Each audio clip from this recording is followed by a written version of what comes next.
Muy buenas tardes, muy buenas noches, muy buenos días. Estamos contentos de estar una vez más en sintonía con ustedes. Les damos una bienvenida cordial a nuestro ministerio, la Iglesia en Casa, una iglesia a tu alcance. Y también les damos la bienvenida a nuestra transmisión de hoy, las casas que Jesús visita.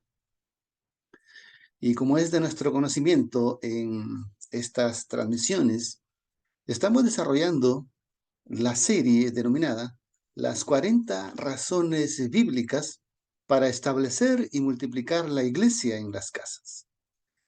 Y para el día de hoy nos damos cita para estudiar la razón número 30, la cual es: las casas son lugares de sanidad y para recibir el Espíritu Santo en forma personal. Los invito para que puedan abrir sus Biblias en el libro de Hechos, en el capítulo 9. Y a la vez también los invito para que puedan compartir esta señal y puedan a su vez invitar a sus amistades y contactos para que puedan unirse a esta transmisión en nuestro canal en YouTube, Iglesia a tu alcance TV. También pueden unirse en nuestro grupo en Facebook, La Iglesia en Casa, una iglesia a tu alcance. Estas series de estos estudios es de gran bendición, puesto que nos ayuda a transportarnos a los tiempos donde el Señor realizó su ministerio personal y en esos tiempos vemos la forma como el Espíritu Santo ha ido obrando en la iglesia, cómo iban desarrollándose los diferentes acontecimientos que iban eh, ensamblándose como un engranaje de una manera perfecta. Y vemos cómo es que la iglesia fue creciendo de una manera eh, poderosa y de una manera en multiplicación, dado el modelo de discipulado y dado el modelo de la iglesia en las casas. Y esta razón número 30 está basada en la experiencia de un hombre al cual el Señor lo llamó para poder usarlo como un instrumento y a través de él llegar al mundo entero.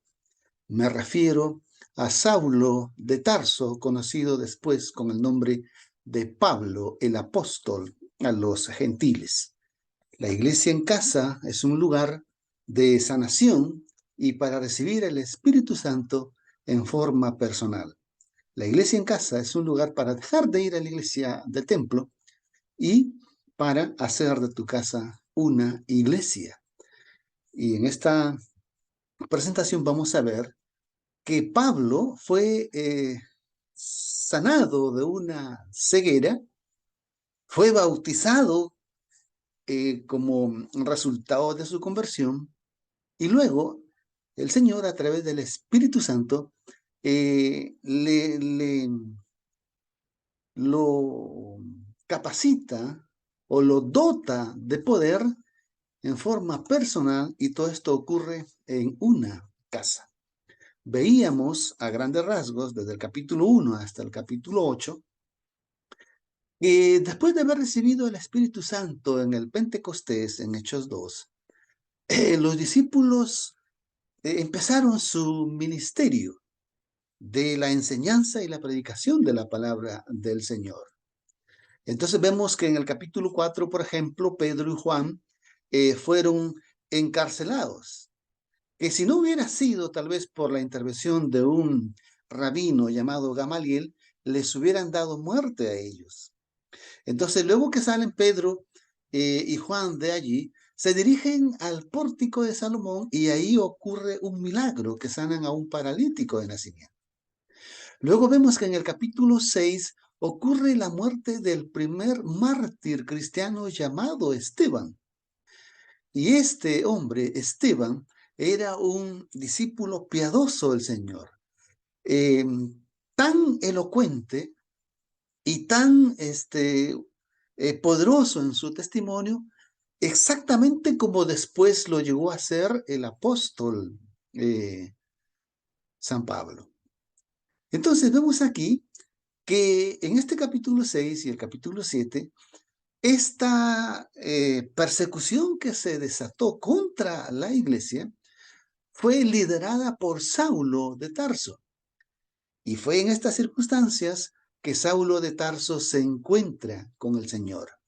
Dice el capítulo 8, versículo 1, dice, Saulo entonces consentía con su muerte.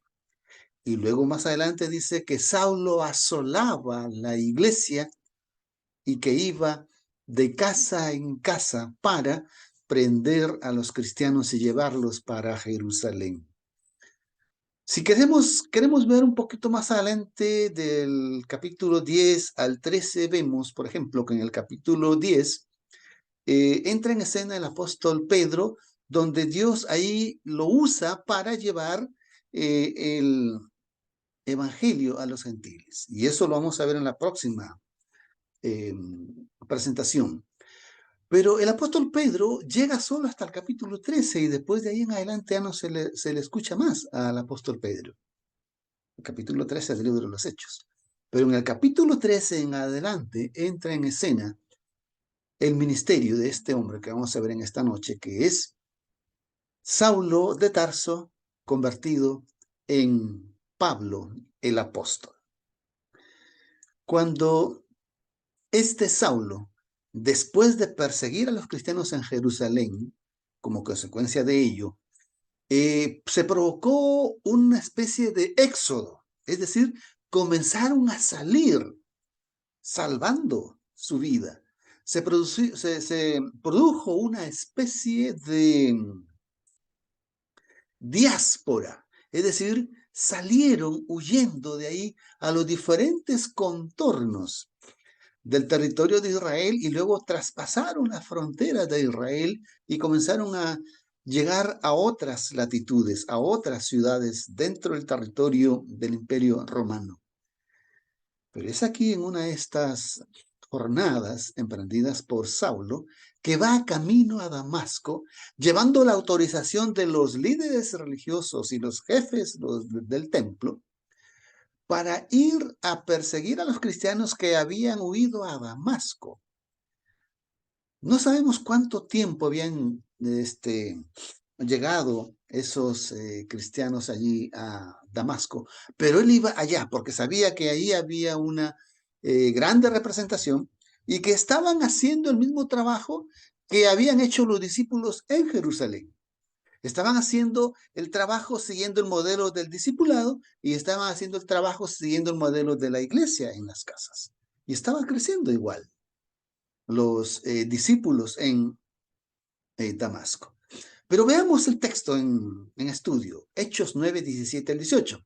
Ananías fue y entró en la casa y poniéndole las manos sobre él, dijo, hermano Saulo, el Señor es a saber Jesús, el que te apareció en el camino por donde venías, me ha enviado para que recibas la vista y seas lleno del Espíritu Santo.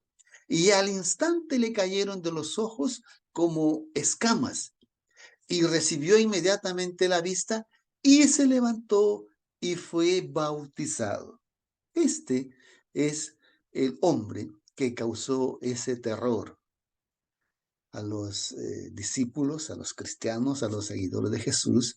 Inclusive, este hombre que llegó comisionado por Dios, llamado Ananías, no quería ir en un comienzo porque él tenía miedo de lo que había escuchado de este hombre llamado Saulo el perseguidor. Muy temible. Dice el capítulo 9, versículo 1 y 2. Y Saulo, aún respirando amenazas y muerte contra los discípulos del Señor, fue al sumo sacerdote y pidió de él cartas para Damasco, a las sinagogas de Damasco, para que si hallase algunos de este camino, así varones como mujeres, los trajese presos a Jerusalén. Muy bien, este es el texto en estudio. Y vemos que aquí Saulo recoge la autorización religiosa y la autorización civil o política para ir a hacerle la guerra a estos seguidores de Jesús. Pero vemos que este Saulo, en ese camino a Jerusalén, perdón, a Damasco, partiendo de Jerusalén, fue donde él se encontró con el Señor Jesús. Cabe mencionar aquí un aspecto importante. Notemos que el texto dice, en el versículo 2, para que se hallase algunos de este camino. Es importante esta expresión, porque aquí cuando está esta expresión, este camino, se refiere a ese movimiento cristiano, a ese movimiento revolucionario de la fe llamado los discípulos. ¿Y por qué se le llamaban de este camino? Era porque en un momento los discípulos del Señor Jesús habían aprendido, en Juan 14:6 está registrada esta cita, donde el Señor Jesús les dijo, yo soy el camino, la verdad y la vida. Y cuando el Señor Jesús les enseña esta declaración, pues está queriendo decirles que Él es el único camino hacia Dios y a la salvación.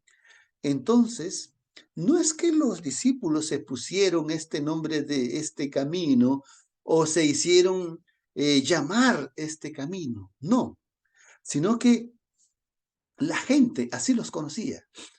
No los conocía con el nombre de los seguidores de Jesús o los seguidores de Cristo, no. Los conocían con el nombre los de este camino, los de este camino, los de este camino. Pero después, cuando pasan los años y los discípulos se siguen multiplicando y siguen avanzando en sus territorios, cumpliendo la misión de llevar el mensaje de salvación y cumpliendo la visión de ir hasta lo último de la tierra, entonces fue allá en Antioquía, y eso está registrado en el libro de los Hechos, en el capítulo 13, donde fue allí en Antioquía que a los discípulos, dice el texto, se los llamó cristianos por primera vez. Antioquía, Hechos 11:26. Y sucedió que por un año entero se juntaron allí con la iglesia y enseñaron a mucha gente, y a los discípulos fueron llamados cristianos por primera vez en Antioquía. Es decir, se los llamó cristianos porque ellos habían aprendido a vivir la vida del maestro. Ellos habían aprendido a replicar las enseñanzas del maestro en más de un concepto. Por ejemplo, uno, en esa vida de discipulado. Segundo, en esa vida de comunidad cristiana, en una comunidad de familia espiritual. Tercero, en ese modelo de hacer la obra de evangelización a través de las iglesias en las casas. Y podemos seguir mencionando más. Entonces, y un punto importante es que se los llamó cristianos porque ellos reflejaban el carácter de Cristo en su persona. Y ellos habían aprendido a vivir en esta tierra la vida que se va a vivir allá en el cielo. Es por eso que se les llamó cristianos. Los cristianos que habían llegado allá a Antioquía. Y es interesante que no fue en Jerusalén que se les llamó cristianos. Se les llamó en otra latitud, muy lejos de Jerusalén. Y donde quiera que ellos iban, daban ese testimonio de un nuevo estilo de vida, siguiendo el modelo del Señor Jesús. Versículo 1 y 2 del capítulo 9 dice, y yendo por el camino, es decir, de Jerusalén a Damasco, aconteció que llegó cerca de Damasco y repentinamente resplandeció al derredor de él una luz del cielo. Esta luz del cielo era mucho más refulgente que la luz del sol. Si usted como experimento quiere hacer esto, por ejemplo, mire en el día, en pleno resplandor del sol, y va a ver que cuando usted retira la vista del sol, le queda una mancha negra en su visión. Entonces, imagínese usted, esa luz que Saulo vio, fue una luz mucho más potente que la del sol. Tanto así que quedó ciego. ¿Y por qué es que esa luz era más potente que la del sol? Porque esa luz era aquel que dijo, yo soy la luz del mundo. Pablo no fue que vio una luz, no, Pablo vio al mismo Cristo. Y Pablo no vio a ese Cristo encarnado como lo vieron los otros 11 discípulos, no. Pablo vio a ese Cristo glorificado, a ese Cristo en su gloria y majestad como Señor de señores y Rey de reyes, como el Dios del cielo, el creador del universo. Fue a ese Cristo que Saulo vio. Él da testimonio en 1 Corintios 15, 7 al 8, donde dice que después fue visto por Jacobo, después por todos los apóstoles, y al postrero de todos fue visto por mí también. Es decir, Saulo vio personalmente a Cristo. No fue solo una luz, no.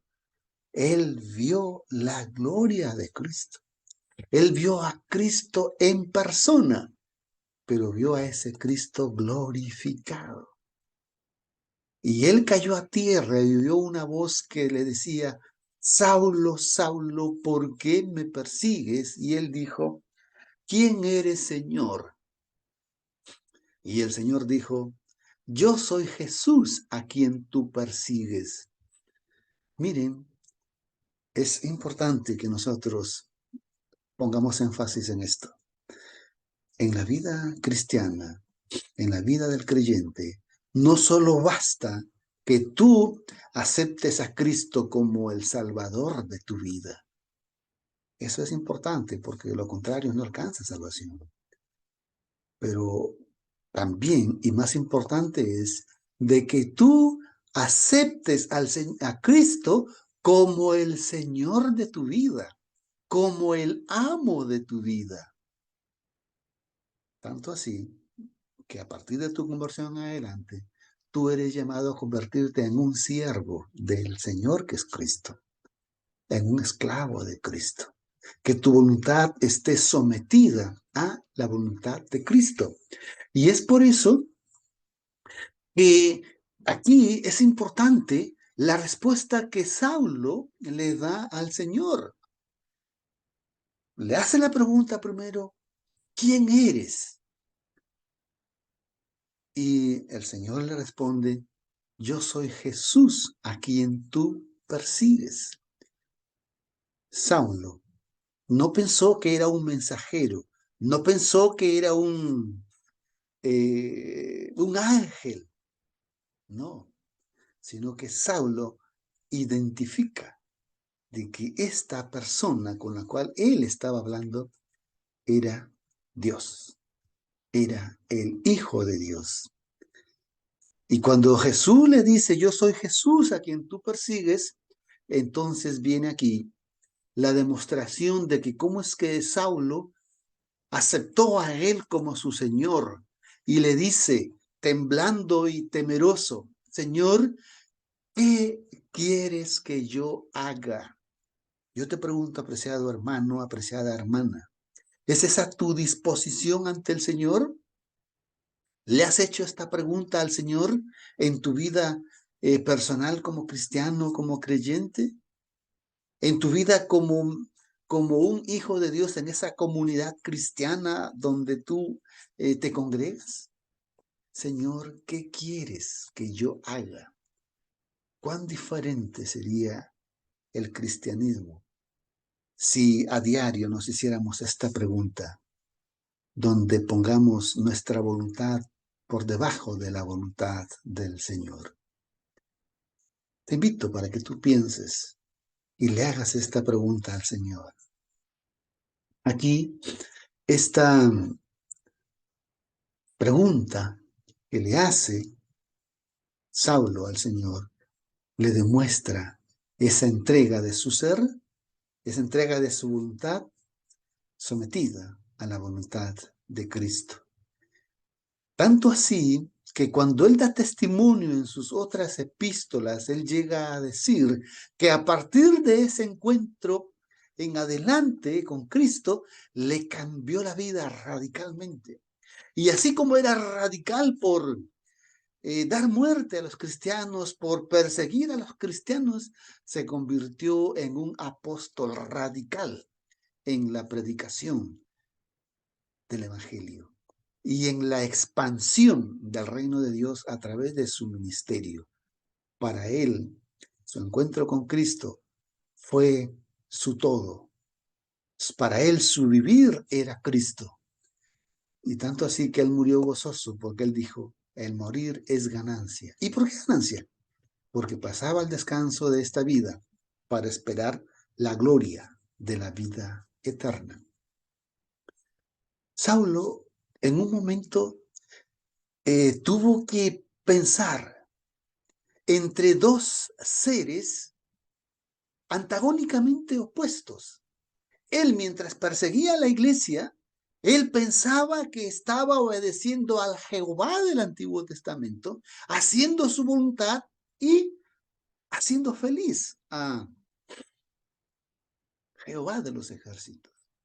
Pero luego ve aquí que se presenta Cristo, la luz del mundo, el camino de salvación, y que este Cristo le dice, yo soy Jesús a quien tú persigues.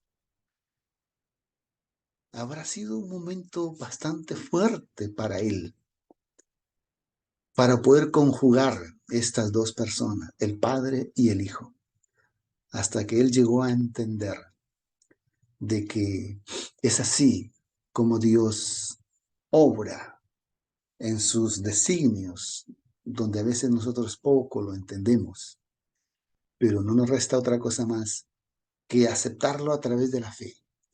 Y Saulo, eso fue lo que hizo. Señor, ¿qué quieres que yo haga? Y él le dijo, ve y haz esto, porque he preparado un siervo llamado Ananías, que es mi instrumento para que tú recibas la sanidad de tu ceguera física y para que recibas el bautismo de parte de él y para que recibas el Espíritu Santo en forma personal.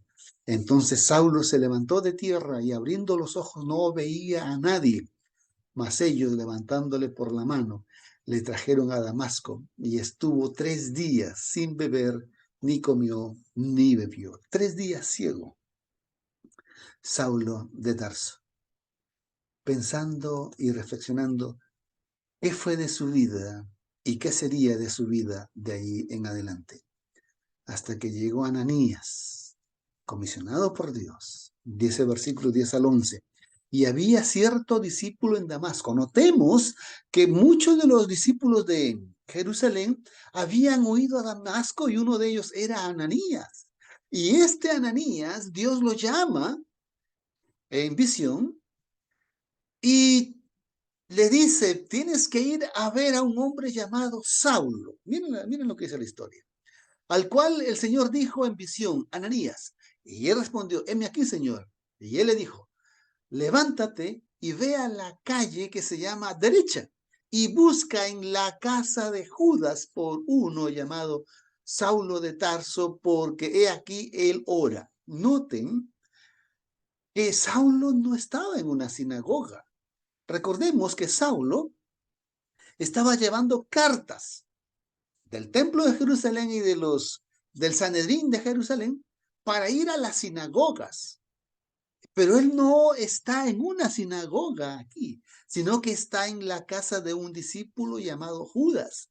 ¿Están entendiendo, hermanos, cómo es que Dios va reafirmando estas 40 razones bíblicas para establecer y multiplicar la iglesia en las casas? Tal como lo hicieron en Jerusalén, lo hicieron también en Damasco.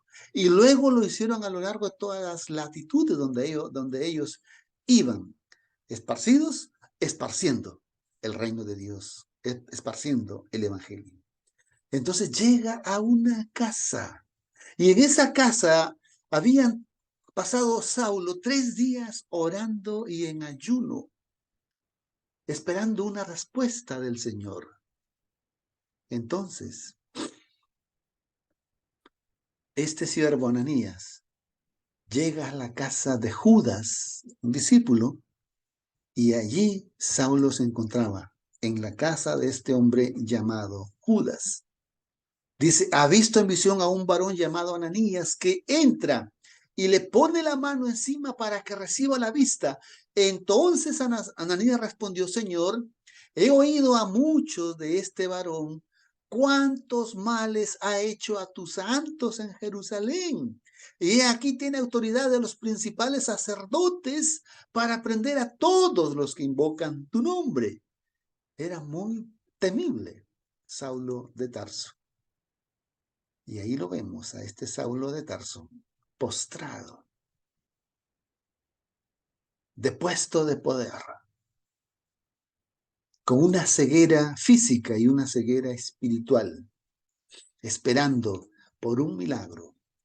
Y el Señor le dice a Ananías, y le dijo el Señor, ve, porque él me es un vaso escogido para llevar mi nombre delante de los gentiles y de reyes y de los hijos de Israel, porque yo le mostraré cuántas cosas le es menester que padezca por mi nombre.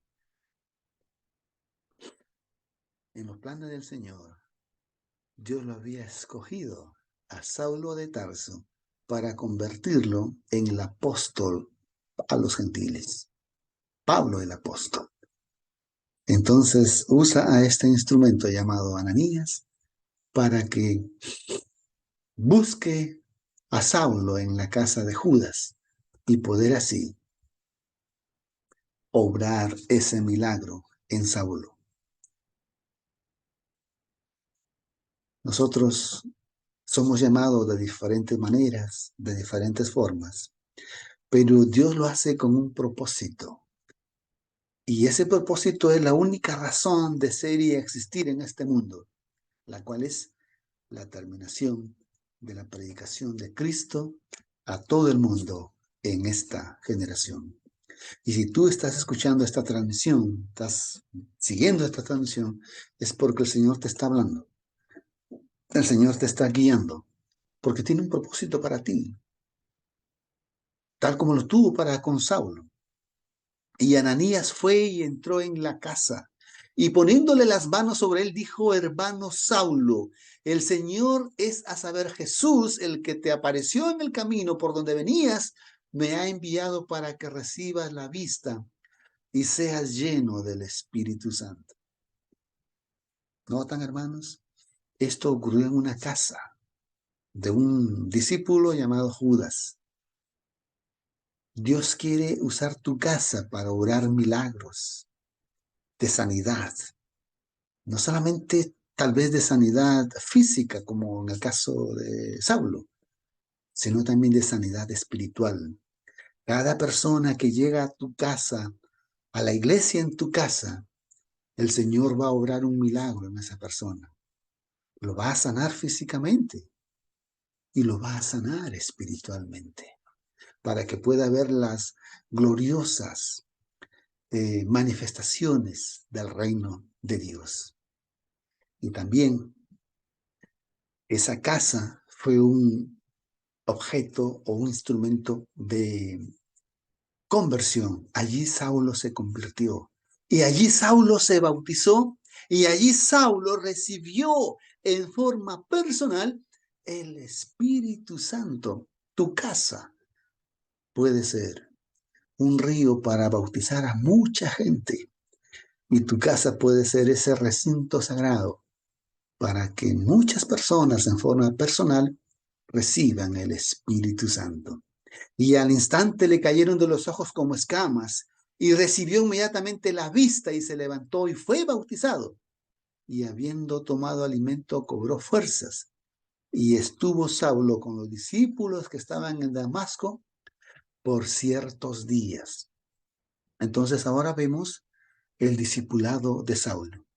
Esos ciertos días que pasó Saulo en Damasco con los discípulos de Damasco fue una experiencia donde él tuvo que desaprender todo lo que había aprendido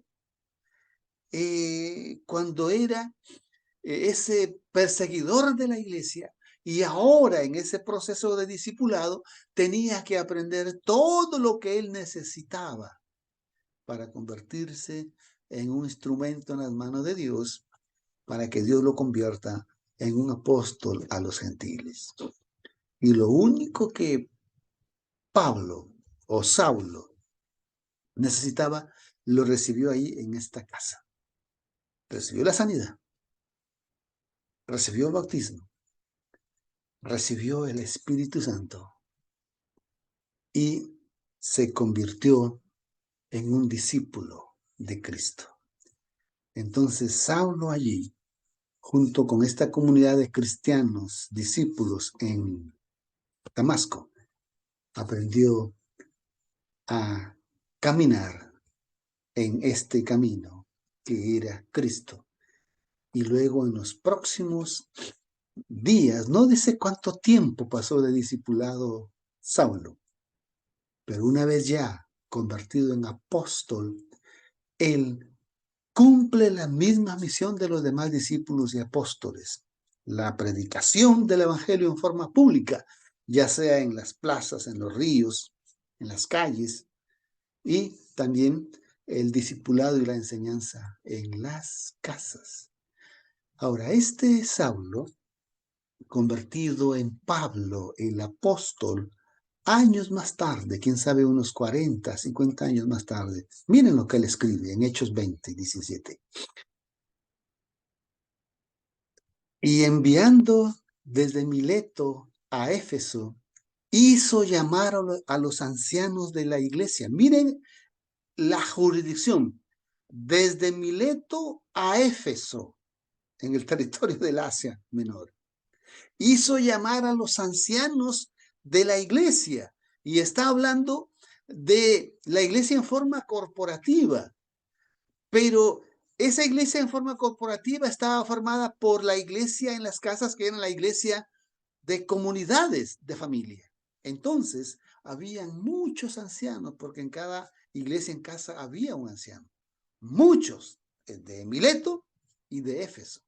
Los hizo llamar, los cuales cuando vinieron a él les dijo: vosotros sabéis que desde el primer día que entré en Asia, como he sido con vosotros por todo el tiempo, y sirviendo al Señor con toda humildad de mente y con muchas lágrimas y tentaciones que me han venido por las acechanzas de los judíos. Es decir, todo el tiempo, este Pablo hace dos cosas: la enseñanza y discipulado en las casas y la predicación en público para nuevos creyentes. Dice lo siguiente: como nada que os fuese útil, me he retraído de anunciaros, enseñando públicamente y de casa en casa.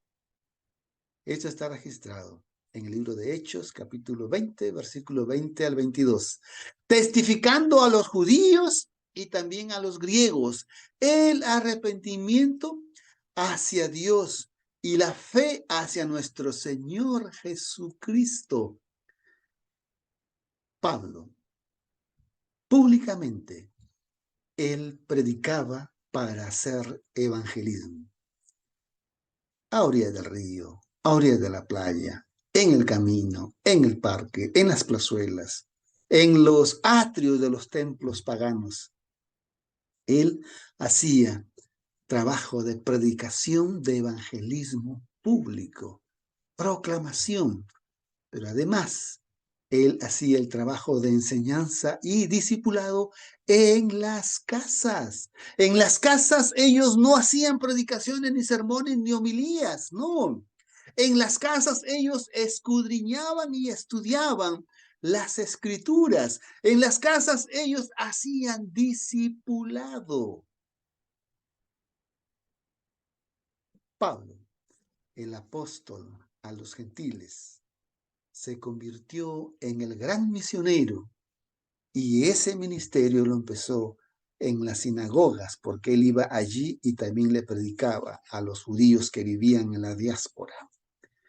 En su epístola a los romanos dirá del evangelio: porque me es potencia de Dios para salvación de todo aquel que en él cree, al judío primeramente y luego también al griego. Y luego él continúa su predicación donde quiera que iba. Y ahí están las citas bíblicas del libro de los Hechos. Este Saulo es el hombre que Dios lo convirtió en ese Pablo a los gentiles. Dios quiere que tú dejes de ser tal vez ese Saulo. Si tú no quieres dejar esa vida, Dios te va a tumbar del caballo y te va a humillar y te va a convertir en ese apóstol a los gentiles allí en la comunidad donde tú vives. La iglesia en casa es el modelo de la iglesia de Cristo.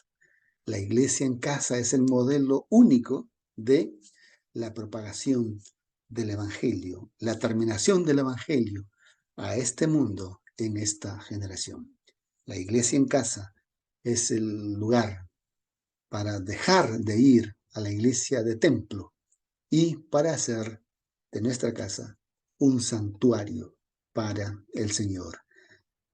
Si tú necesitas orientación e información, ahí están nuestras vías de contacto. Quiera el Señor que esta lección te sirva para que tú puedas dedicar algunos 3 días, como lo hizo Saulo, en pensar y reflexionar qué propósito tiene Dios para tu vida. Y Él quiere hacer de ti un instrumento para que puedas, a través de ti, llevar el evangelio al mundo entero. Que Dios te bendiga, que Dios te ayude, y nos vemos la próxima transmisión, donde continuaremos desarrollando las últimas 10 razones para establecer y multiplicar la iglesia en las casas. Que Dios te bendiga.